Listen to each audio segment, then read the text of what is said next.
Fala galera ligada no Pautas e Táticas, análise pós-jogo da final da Champions League vencida pelo Chelsea por 1-0 contra o Manchester City.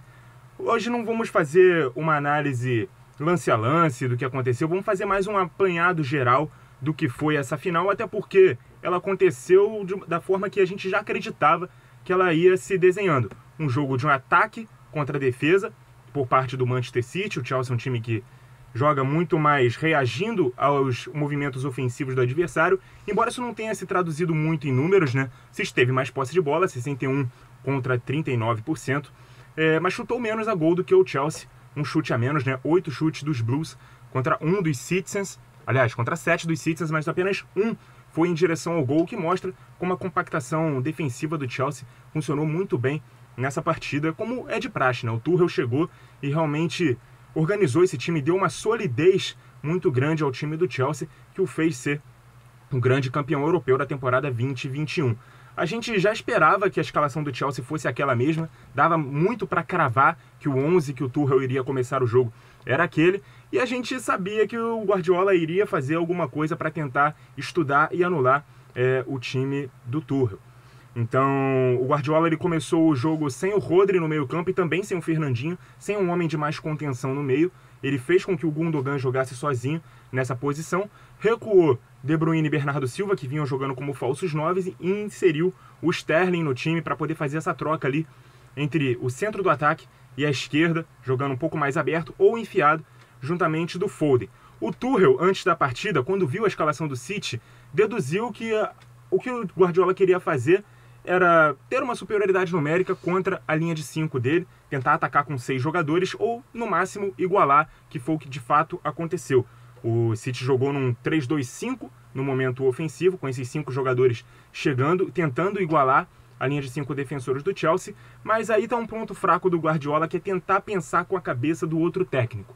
E a gente sabe que o Chelsea muitas vezes não faz com que o embate seja individualizado, né, da linha de defesa contra a linha dos atacantes do adversário. Ele protege muito a linha de defesa dele com os jogadores de meio campo, especialmente os dois volantes e principalmente com o N'Golo Kanté, que mais uma vez foi o melhor homem em campo.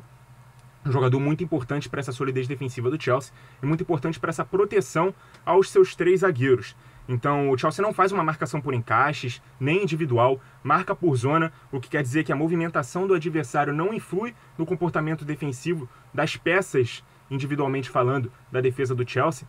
Se um ponta está sendo marcado individualmente por um lateral e corta para dentro, o lateral não persegue, ele continua protegendo aquele mesmo lado. Se um zagueiro está marcando um atacante e o atacante sai de fora da área, o zagueiro não persegue, continua na sua posição de origem. Esse é o posicionamento defensivo do Chelsea, que é muito bom e muito sólido.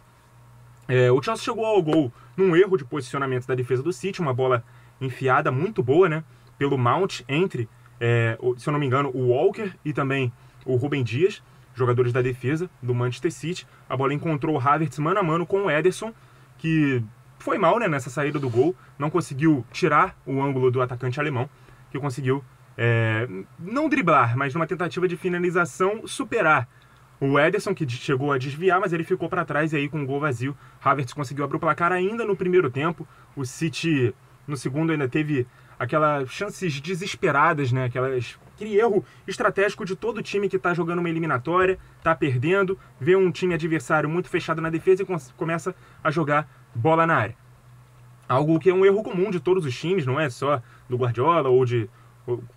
Cara, qualquer técnico faz isso, e realmente é um erro muito estratégico, porque você faz essas bolas alçadas na área, quando a defesa do adversário está muito bem postada, é muito mais inteligente você tentar finalizar de fora da área, no momento em que tem muita gente na frente do goleiro. Muitas vezes ele não vai ver de onde a bola vai sair, não vai ver a bola passando, ou não vai esperar que ela passe, porque tem muitos jogadores da defesa na frente dele, e normalmente a bola... Normalmente não, mas... É mais simples, é mais fácil imaginar que a bola vai entrar num momento como esse do que alçando bolas na área, principalmente com uma defesa de 3 zagueiros. Então, muita gente faz isso. O Manchester United fez isso na maior parte do jogo contra o Villarreal, na final da Europa League também. Muitos times cometem esse erro estratégico, e aí não tem muito a ver com técnico nem nada disso. É realmente um desespero de fase final de jogo. Você quer empatar o jogo, quer fazer o gol de qualquer maneira, e aí você tenta esse tipo de bola alçada na área. Inclusive, um oportunismo muito grande que agora a gente vai ver depois dessa final. O primeiro deles, o mais óbvio, que é bater no Guardiola, porque ele mudou alguma parte da escalação do time. Eu, sinceramente, não acho que faria muita diferença ele jogar com um meio-campo mais ou menos sólido, ou com camisa 9 na frente no lugar do Sterling, porque o Chelsea ganhou o jogo na sua forma de se defender. Ele usou o Gundogan, né, para poder ter um time um pouco mais ofensivo, usou jogadores que normalmente jogam mais à frente atrás, e usou o Sterling, que é um jogador de mais movimentação, para tentar fazer esse engane aí do zagueiro, para tentar deixar os caras sem referência.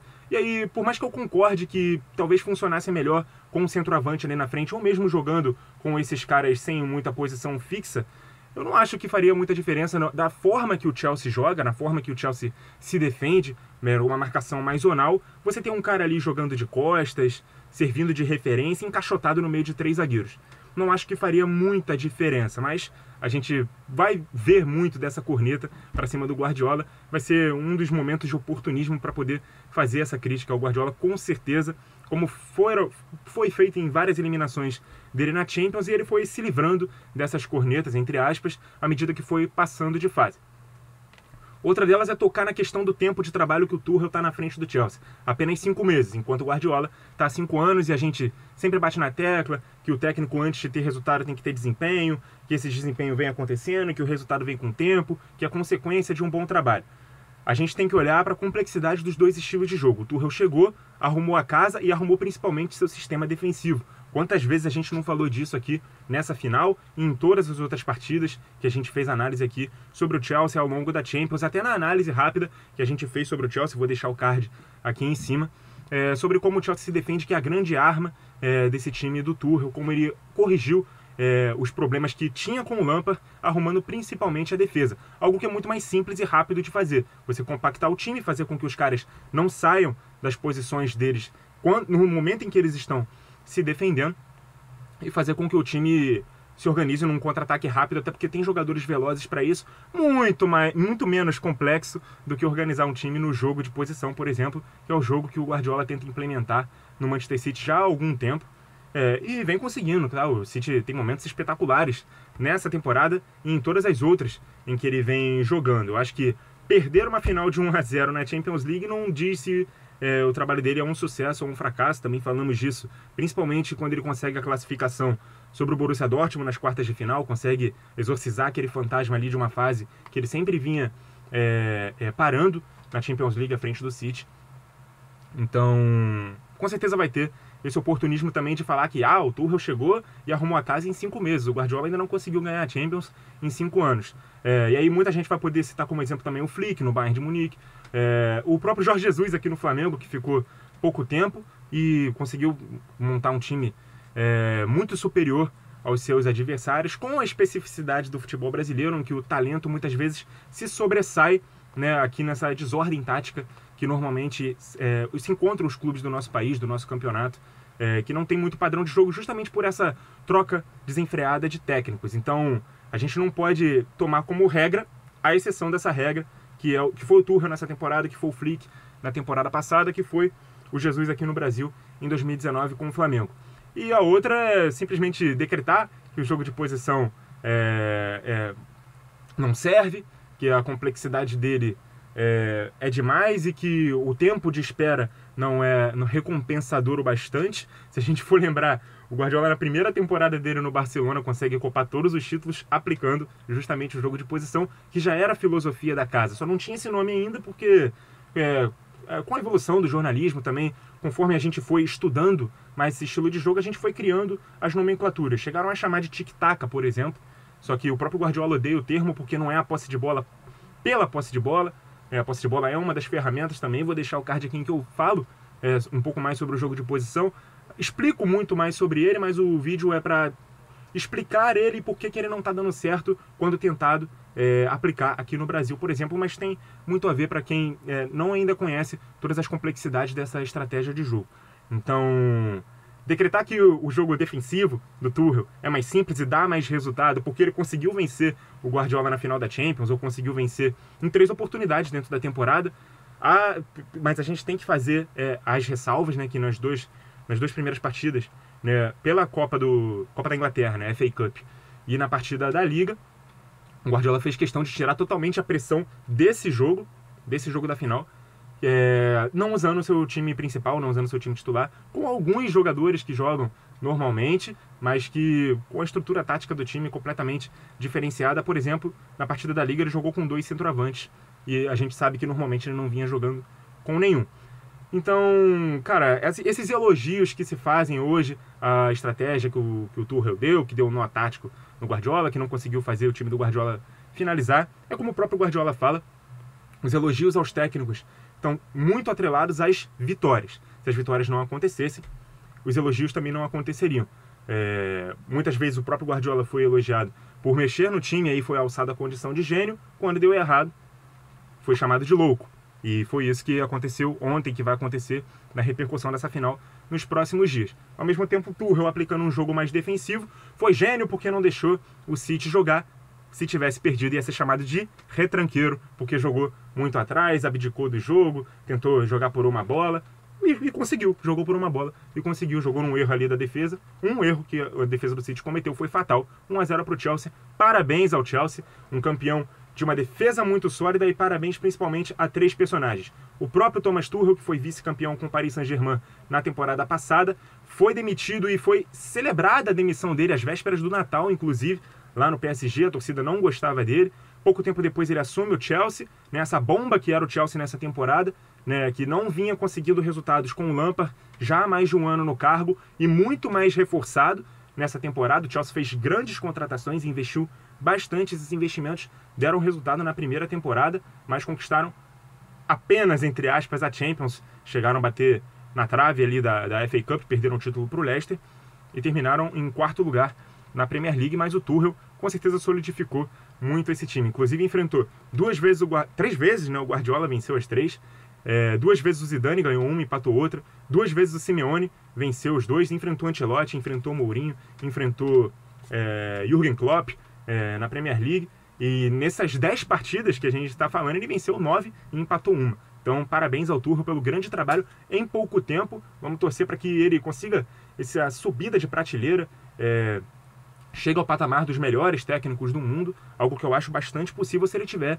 estabilidade no Chelsea, que a gente sabe como é o Roman Abramovich, né? Se não tá dando resultado, ele tira logo, não quer saber se está no meio da temporada.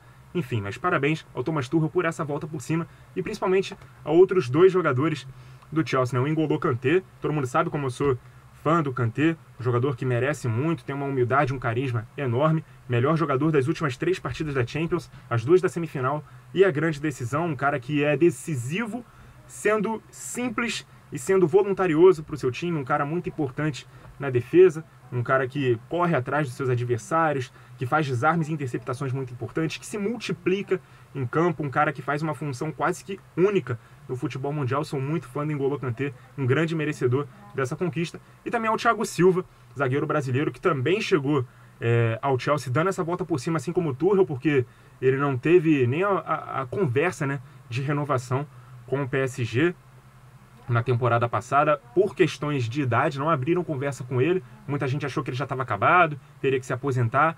Um cara muito subvalorizado aqui no Brasil por conta de alguns episódios na seleção brasileira, o fato dele ter chorado na Copa do Mundo, né, se negado a bater um pênalti sendo o capitão do time, a mão na bola na Copa América no ano seguinte, em 2015.